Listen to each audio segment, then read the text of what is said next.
ನಮಸ್ಕಾರ ವೀಕ್ಷಕರೇ, ಶ್ರೀಗಿರಿ ವಾರ್ತೆಗರಿಗೆ ಸ್ವಾಗತ. ನಾನು ನಿಮ್ಮ ಗ್ರಹೇಶ್ವರ ಗಾರ್ಡಿಗೆ. ದಿನಾಂಕ ಮಾರ್ಚ್ 15, 2026ರಂದು ಪ್ರಜಾಪಿತ ಬ್ರಹ್ಮಕುಮಾರಿ ಈಶ್ವರೀಯ ವಿಶ್ವವಿದ್ಯಾನಿಲಯದ ವತಿಯಿಂದ ಅಂತಾರಾಷ್ಟ್ರೀಯ ಮಹಿಳಾ ದಿನಾಚರಣೆ 2026ರ ಪ್ರಯುಕ್ತ ಮಹಿಳೆ ಮತ್ತು ಕುಟುಂಬದ ಸಮಗ್ರ ಆರೋಗ್ಯದ ಬಗ್ಗೆ ಮಾತನಾಡಲಾಯಿತು. ದಿವ್ಯ ಸಾನ್ನಿಧ್ಯ ರಾಜಯೋಗಿನಿ ಡಾಕ್ಟರ್ ಬಿ.ಕೆ. ಲಕ್ಷ್ಮೀಜಿ, ಮುಖ್ಯ ಸಂಚಾಲಕರು, ಈಶ್ವರೀಯ ವಿಶ್ವವಿದ್ಯಾನಿಲಯ ಮೈಸೂರು ಉಪವಲಯ. ಉದ್ಘಾಟನೆ ಶ್ರೀಮತಿ ನಾಗಮ್ಮ ಎಂಪಿ, ಉಪನಿರ್ದೇಶಕರು, ಶಿಕ್ಷಣ ಇಲಾಖೆ, ಮೈಸೂರು ಜಿಲ್ಲೆ. ಮುಖ್ಯ ಅತಿಥಿಗಳು ಡಾಕ್ಟರ್ ರೇಣುಕಾದೇವಿ ಸಿ, ಜಿಲ್ಲಾ ಆಯುಷ್ ಅಧಿಕಾರಿ, ಮೈಸೂರು ಜಿಲ್ಲೆ. ಡಾಕ್ಟರ್ ಶಿಲ್ಪಾ ಅವರೇಬೇಳ್, ಅಸೋಸಿಯೇಟ್ ಪ್ರೊಫೆಸರ್, ಹೃದಯಾರೋಗ್ಯ ವಿಭಾಗ, JSS ಆಸ್ಪತ್ರೆ, ಮೈಸೂರು. ಪ್ರೊಫೆಸರ್ ಸುತ್ತೂರು ಎಸ್ ಮಾಲಿನಿ, ಅಧ್ಯಕ್ಷರು, ಜೆನೆಟಿಕ್ಸ್ ಮತ್ತು ಜಿಯೋಮಿಕ್ಸ್ ವಿಭಾಗ, ಮೈಸೂರು ವಿಶ್ವವಿದ್ಯಾನಿಲಯ, ಮೈಸೂರು. ಶ್ರೀ ಮಂಜುನಾಥ ಕ್ಲಿನಿಕ್, ಕೀಲವಾಲ, ಮೈಸೂರು. ಶ್ರೀಮತಿ ರಾಧಾ ನೀಲಕಂಠ, ಸಮಾಜ ಸೇವಕರು, ಮೈಸೂರು. ಮನೋರಮಾ ಸ್ಥಳ ಜ್ಞಾನಪ್ರಕಾಶ ಭವನ, 3ನೇ ಮುಖ್ಯ ರಸ್ತೆ, ಯಾದವಗಿರಿ, ಮೈಸೂರು. ಕಿರ್ನಾಲ್ಗೆ ಇನ್ಫೆಕ್ಷನ್ ಆಗ್ಬಿಟ್ಟಿತ್ತು. ಹಾಗಾಗಿ ನನಗೇನು ಅವ್ರು ಹೇಳಲಿಲ್ಲ. ಗಂಟ್ಲು ಆಪರೇಷನ್ ಮಾಡುವಾಗ ಕಿರ್ನಾಲ್ಗೇನು ಕೂಡ ಒಂಚೂರು ದೀಪ ಮಾಡಿಬಿಟ್ಟಿದ್ದಾರೆ, ಕಟ್ ಮಾಡಿದ್ದಾರೆ. ಅದು ವಾಸಿ ಆಯ್ತು. 7 ದಿನ ಆಯ್ತು, 10 ದಿನ ಆಯ್ತು, ನಾನು ವಾಯ್ಸೇ ಇಲ್ಲ. ನಾನು ಹೋಗ್ಬಿಟ್ಟು ಅವ್ರನ್ನ ಕೇಳಿ, what is this? I have no voice. You have to bear with that ಅಂದ್ರು. ನಾನು ಈ ಜೀವನ, ಯಾಕಂದ್ರೆ I working as a development officer in bank, organising functions, ಇದೆಲ್ಲ ಮಾತಾಡಲು ಬರೀ ಇಲ್ಲ ಅಂತ ಹಂಗೆ ಮ್ಯಾನೇಜ್ ಮಾಡಬೇಕು, ಹೇಗಪ್ಪ ಮಾಡೋದು ಅಂತ ಸೇಮ್ ಮೆಡಿಟೇಷನ್, ಸೇಮ್ ಸಂಕಲ್ಪ, ಚಾನಲೈಸ್ ದ ಎನರ್ಜಿ ಮಾಡಿಬಿಟ್ಟು ಆಟೋ ಸಜೆಷನ್ ಮಾಡಿಕೊಂಡು ನನ್ನ 6 ತಿಂಗಳೊಳಗಡೆ 3 ತಿಂಗಳೊಳಗಡೆನೆ ನನ್ನ ಧ್ವನಿ ವಾಪಸ್ ಬಂತು. ಹಾಡ್ತಾ ಇದ್ದೆ, ಹಾಡಕ್ಕಾಗಲ್ಲ. ಈಗ ಏನ್ ಮಾತಾಡ್ತಾರೆ, ಈಗ ಒಂದು ಪಿಚ್ಚಲ್ಲಿ ಮಾತ್ರನೇ ನಂಗೆ ಮಾತಾಡ್ತಾವ್. ಇದೇ ಪಿಚ್ಚಲ್ಲಿ 2,500ಕ್ಕಿಂತ ಹೆಚ್ಚು ಉಪನ್ಯಾಸಗಳನ್ನು ಮಾಡಿದ್ದೀನಿ. ನಾನಾರು ಕಶ್ಯಪ ಬ್ರಹ್ಮನ ಮಗ, ನಿಮಗೆ ಕಪ್ಪ ಯಾಕೆ ಕೊಡಬೇಕು ಕಪ್ಪ? ಚಿತ್ತರಾಗಿದ್ರು ಮತ್ತು ಎಷ್ಟು ಪ್ರೀತಿಯಿಂದ ಎಲ್ಲರನ್ನು ಮಾತಾಡಿಸ್ತಾ ಇದ್ರು ಅಂದ್ರೆ ಅವರ ನಮ್ರತೆನೇ ಬೇರೆಯವ್ರನ್ನ ಭಾವಿಸ್ತಿತ್ತು.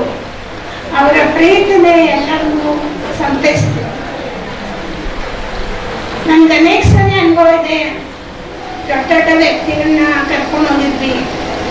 ಆ ಚಳಿ ಪ್ರದೇಶದಲ್ಲಿ ಅವ್ರನ್ನ ಕರೆದು ಬೇಗ ಅವ್ರಿಗೆ ಬೆಚ್ಚನೆ ವಸ್ತ್ರ ನೀಡಿದಲ್ಲೇ ಅವರ ಜೀವನಕ್ಕೆ ಒಂದು ವಿಶೇಷ ಜ್ಞಾನದ ಪ್ರೇರಣೆ ಕೊಟ್ಟು ಅವರು ಪರಿವರ್ತನೆ ಆಗಿ ಇವತ್ತಿಗೂ ಅವರು ಯಾವುದೇ ಊರಿನಲ್ಲಿದ್ರು ಪರಿವಾರದ ರೂಪದಲ್ಲಿ ದಂಪತಿಗಳು, ಮಕ್ಕಳು ಎಲ್ಲರೂ ಕೂಡ ಸನ್ಮಾರ್ಗದಲ್ಲಿ ನಡೀತಾ ಅವರ ಜೀವನ ಜ್ಯೋತಿಯನ್ನ ಬೆಳೆಸ್ಕೊಂಡಿದ್ದಾರೆ. ನನಗೆ ಗೊತ್ತಿಲ್ಲ ಯಾವ ಸಬ್ಜೆಕ್ಟ್ ತಗೊಳ್ಬೇಕು ಅನ್ನೋ ಅರಿವಿಲ್ಲ. ನಮ್ಮ ಹಿರಿಯರು ಏನ್ ಹೇಳ್ತಾರೋ ಆ ಸಬ್ಜೆಕ್ಟ್ ತಗೊಂಡು ನಾನು ವ್ಯಾಸಂಗ ಮಾಡಿ ಸಮಾಜಶಾಸ್ತ್ರದಲ್ಲಿ ಸ್ನಾತಕೋತ್ತರ ಪದವಿ ಪಡೆದೆ. ಅದು ಪ್ರತಿಷ್ಠೆಗೆ ಇದಾಗಿದೆ ಅಂತಂದ್ರೆ ಅಂತಾರಾಷ್ಟ್ರೀಯ ಯೋಗ ದಿನಾಚರಣೆಯ ಆಚರಣೆಯಿಂದ ಎಲ್ಲರಿಗೂ ಈಗ ಆಯುಷ್ ಇಲಾಖೆ ತುಂಬಾ ಪ್ರತಿಷ್ಠೆಯಲ್ಲಿ ಬಂದಿದೆ. ಸಮಯ ಆಗಿದೆ. ಬಹಳಷ್ಟು ವಿಚಾರಗಳನ್ನ ಆರೋಗ್ಯದ ಬಗ್ಗೆ ಎಲ್ಲ ಮಾತಾಡಿದ್ದಾರೆ. ಅದರ ಹೊರತಾಗಿ ಬೇರೆ ವಿಚಾರಗಳನ್ನ ನಾನು ಹೇಳ್ಬೇಕಾಗುತ್ತೆ. ಟೈಮ್ಸ್ ನಾನು ಅನ್ಕೊಳ್ತೀನಿ ಈಕ್ವಾಲಿಟಿ ಅಂತ. ಇದು ನನ್ನ ಪರ್ಸೆಪ್ಷನ್ ಏನಂದ್ರೆ, ಈಗ ಹೇಗೆ ಎನ್ವೈರನ್ಮೆಂಟಲ್ಲಿ ಸನ್ ಇದೆ ಹಾಗೆ ನೇಚರು ಇದೆ, ಪ್ಲಾಂಟ್ಸ್, ಅನಿಮಲ್ಸ್, ಸೀಸನ್ಸ್ ಎಲ್ಲ. ಸೊ ಸನ್ಲೈಟ್ ಅನ್ನೋದು ಪುರುಷರ ತರ, ಅವ್ರು ಕಾನ್ಸ್ಟೆಂಟ್ ಆಗಿರ್ತಾರೆ. ನಮ್ ಹಿಂದೆ ಒಂದು ಸಪೋರ್ಟ್ ಸಿಸ್ಟಮ್ ತರ ಯಾವಾಗ್ಲೂ ಇರ್ತಾರೆ, ಜಾಸ್ತಿ ಡ್ರೆಸ್ ಮಾಡ್ಕೊಳ್ಳಲ್ಲ, ಎಕ್ಸಾಕ್ಟ್ಲಿ ಸನ್ಲೈಟ್ ತರ. ಬಟ್ ನಾವೇನಾದ್ರು ಎನ್ವೈರನ್ಮೆಂಟಲ್ ಚೇಂಜಸ್ ಆದ್ರೆ ಸನ್ಗೂ ಗ್ರಹಣ ಆಗುತ್ತೆ. ಸೊ ನಾವೇನಾದ್ರು ಕೋಪ ತಾಪ ಜಾಸ್ತಿ ಮಾಡಿದ್ರೆ ಮನೇಲಿರೋ ಪುರುಷರಿಗೂ ಗ್ರಹಣ ಬಂದಾಗ ಆಗ್ತಾರೆ. ಸೊ ಅದೇ ಎನ್ವೈರನ್ಮೆಂಟಲ್ ಬೇರೆ ಸೀಸನ್ಸ್ ಹೇಗೆ ಹಾಗೆ ನಾವು ಲೇಡೀಸು. ಸೊ ಹೇಗೆ ಎನ್ವೈರನ್ಮೆಂಟ್ ಡೆಪಿಕ್ಟ್ಸ್ ನಮ್ಮ ಡೇ ಟು ಡೇ ಆಕ್ಟಿವಿಟೀಸ್, ಹಾಗೆ men R as equal as women. So equality ಅನ್ನೋದು ಇಬ್ಬರಲ್ಲೂ ಇದೆ. ಪ್ರಾಬ್ಲಿ ನಾವು ಲೇಡೀಸ್ ನಮ್ಮ ಲಿಮಿಟೇಷನ್ಸ್ ನ ಅರ್ಥ ಮಾಡ್ಕೋಬೇಕು. ನಾವು ಎಲ್ಲಾದ್ರಲ್ಲೂ ಅವ್ರು ಹಾಗೆ ಅಂತ ಆ ಫೈಟ್ಗಿಂತ ಹೆಚ್ಚಾಗಿ ನಾವು ಹಾರ್ಮೋನಿಯಸ್ ಆಗಿದ್ರೆ probably they'll be world peace. So with this background ಎಲ್ಲರಿಗೂ ಹ್ಯಾಪಿ ವಿಮೆನ್ಸ್ ಡೇ. ಒಂದು ಸ್ಮಾಲ್ ಸಜೆಷನ್, ನಾನು ಅಬ್ಸರ್ವ್ ಮಾಡಿರೋ ಹಾಗೆ ಎಲ್ಲ ಒಂದು ಏಜ್ ಬಂದ್ಮೇಲೆ ಅರೌಂಡ್ 40s ಎಲ್ಲ 35+ ಆದ್ಮೇಲೆ ಏನ್ ಮಾಡ್ತೀವಿ, ಎಲ್ಲ ಮಕ್ಕಳು, ಹಸ್ಬೆಂಡು, ಎಲ್ಲ ಫ್ಯಾಮಿಲಿ ಬಗ್ಗೆ ಎಲ್ಲ ಕೇರ್ ಮಾಡ್ತಿರ್ತೀವಿ. ಯಾರು ಸೆಲ್ಫ್ ಪ್ರಯಾರಿಟೈಸ್ ಮಾಡ್ಕೋತಿಲ್ಲ. ಸೊ ಲೇಡೀಸ್ಗೆ ಆಲ್ಮೋಸ್ಟ್ 30+ ಆಗಿರೋರು ಪ್ಲೀಸ್ ಸೆಲ್ಫ್ ಪ್ರಯಾರಿಟೈಸ್ ಮಾಡ್ಕೋಬೇಕು, ಸೆಲ್ಫ್ ಪ್ಯಾಂಪರಿಂಗು ಮಾಡ್ಕೋಬೇಕು. ತುಂಬಾ ಜನ ಇಲ್ಲಿ ಶುಗರ್ BP ಇರೋದಿದ್ದಾರೆ. ನಾವು ವೇದಿಕೆ ಮೇಲೆ ಮಾತ್ರ ಆರೋಗ್ಯದ ಬಗ್ಗೆ ಮಾತಾಡ್ತಾ ಇದ್ದೇವೆ. ಅವ್ರಿಗಿನ್ನೂ ಊಟ ಸಿಕ್ಕಿಲ್ಲ, ಪಿಲ್ಸ್ ಹೊಟ್ಟೆಗೆ ಹೋಗಿಲ್ಲ. ಒಂದು ಮಾತಿದೆ, ಅನ್ನ ದೇವರ ಮುಂದೆ ಇನ್ನು ದೇವರು ಉಂಟೆ ಅಂತ.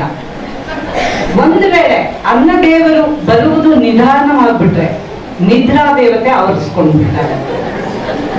ಆ ನಿದ್ರಾ ದೇವತೆಯ ಮುಂದೆ ಯಾವ ಸರಸ್ವತಿಯ ಶಕ್ತಿ, ಯಾವ ವಾಕ್ ಶಕ್ತಿಯೂ ಕೂಡ ನಿಲ್ಲೋದಿಲ್ಲ.